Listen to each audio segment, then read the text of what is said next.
السلام علیکم ناظرین، سبسکرائب کریں قرآن حدیث انفو چینل کو اور بیل آئیکن کو دبائیں تاکہ جب بھی ہم ویڈیو اپلوڈ کریں تو آپ کو نوٹیفیکیشن مل جائے۔ حسد کینے اور بغض کو کہتے ہیں، پوشیدہ دشمنی کو کہتے ہیں۔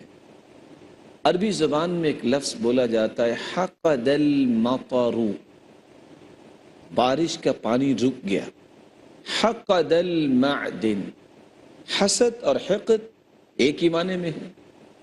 حقد المعدن، کان جس سے سونا اور چاندی نکلنا بند ہو جائے۔ جو شخص حسد کرتا ہے، جس طرح بارش رک جائے تو اللہ کی رحمت رک جاتی ہے، اسی طرح حسد کرنے والے پر اللہ کی رحمت کا نزول رک جاتا ہے۔ سونا اور چاندی کان سے نکلنا بند ہو گیا، اس کا مطلب کہ اس کے اندر سے خیر بند ہو گئی، اس کے اندر سے خیر ختم ہونی شروع ہو گئی۔ علماء یہ کہتے ہیں کہ حسد یہ حسدل سے مأخوذ ہے، اور حسدل کہتے کس کو ہیں؟ فالحسد یقشر القلب كما يقشر الجراد الجسد فتمتص دمه۔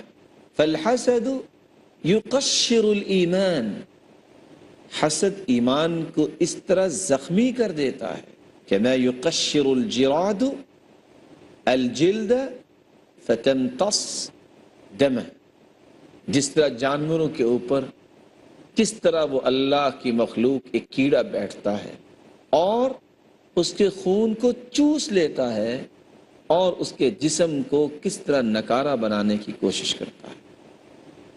چنانچہ علماء یہ لکھتے ہیں حسد یہ ہے کراہت النعمہ وحب زوالها عن المنعم علیہ، انسان اللہ کی نعمتوں کو ناپسند کرے اور جس کے پاس نعمت ہے اس کی خواہش اور تڑپ یہ بن جائے کہ اس سے یہ نعمت چھن جائے۔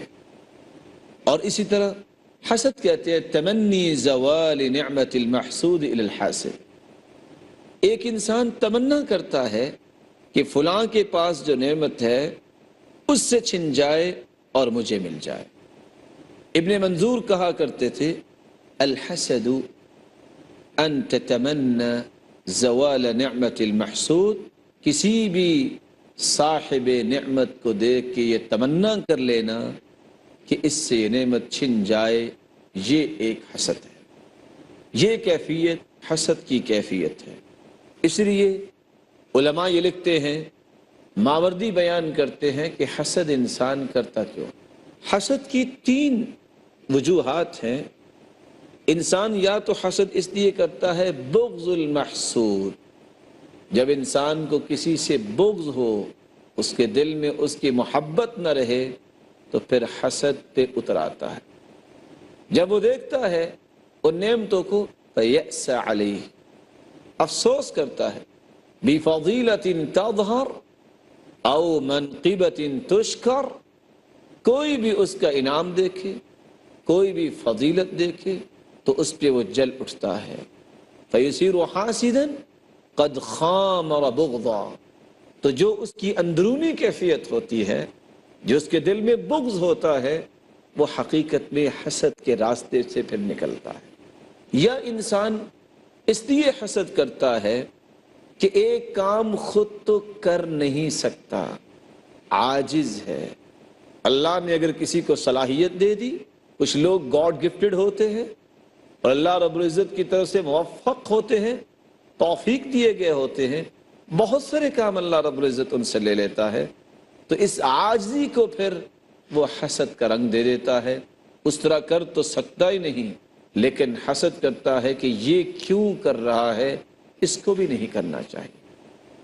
حسد کرنے کی تیسری وجہ جو علماء نے بیان کی ہے ان یکون فی الحاسد شح بالفضائل، ایک شخص کسی بھی اچھائی کو پسند ہی نہیں کرتا اور اس کے دل میں ایسی بخیلی ہے فضیلتوں کے بارے میں کہ جب بھی وہ کسی کی فضیلت کو دیکھتا ہے، جب بھی وہ کسی کی بلندی کو دیکھتا ہے تو جل اٹھتا ہے۔ اور ماوردی بیان کرتے ہیں وَهَذَا النَّوْعُ مِنَ الْحَسَدِ اعمها واخبثها، یہ جو کیفیت حسد کی سب سے زیادہ عام ہے اور سب سے زیادہ خبیث بھی ہے۔ کس اعتبار سے؟ اذ لیس لصاحبہ راحۃ ولا لرضاہ غایہ، یہ حسد جو انسان کرتا ہے یہ شخص کبھی راضی نہیں ہو سکتا، نہ کبھی اس انسان کو راحت مل سکتی۔ فَإِنِ اقْتَرَنَ بِشَرٍ وَقُدْرَةٍ كَانَ جَوْرًا وَانْتِقَامًا، اگر ایسے حاسد کے پاس قوت آ جائے تو یہ ظلم پہ بھی اتر آتا ہے اور زیادتی پر بھی اتر آتا ہے۔ وَإِنِ اقْتَرَنَ بِهِ عَجْزًا وَمَهَانًا، اور اگر اس انسان کے اندر قدرت نہ ہو، کمزور ہو، كَانَ جَهْدًا وَسَقَامًا، تو یہ حاسد کے لیے ہی وبال جان بن جاتا ہے، اس کو بیماری میں مبتلا کر دیتا ہے۔ اللہ رب العزت ہمیں ان تین پہلوؤں سے محفوظ فرمائے، ہمارے دلوں میں کسی مسلمان کا بغض نہ ہو، ہم کسی بھی فضیلت کو دیکھ کے جلنے والے نہ ہوں، ہم کسی بھی فضیلت کو دیکھ کے بخیلی کرنے والے نہ ہوں، بلکہ دعا دینے والے ہوں، ما شاء اللہ تبارک اللہ لا حول ولا قوت الا باللہ، اور رشک کرنے والے ہوں، اے اللہ یہ قرآن کی دولت تو نے فلاں کو دی ہے، مجھے بھی عطا کر دے، دینے والا تو تو ہے، تو نے ہی عطا کیا، تو مجھے بھی عطا کر دے۔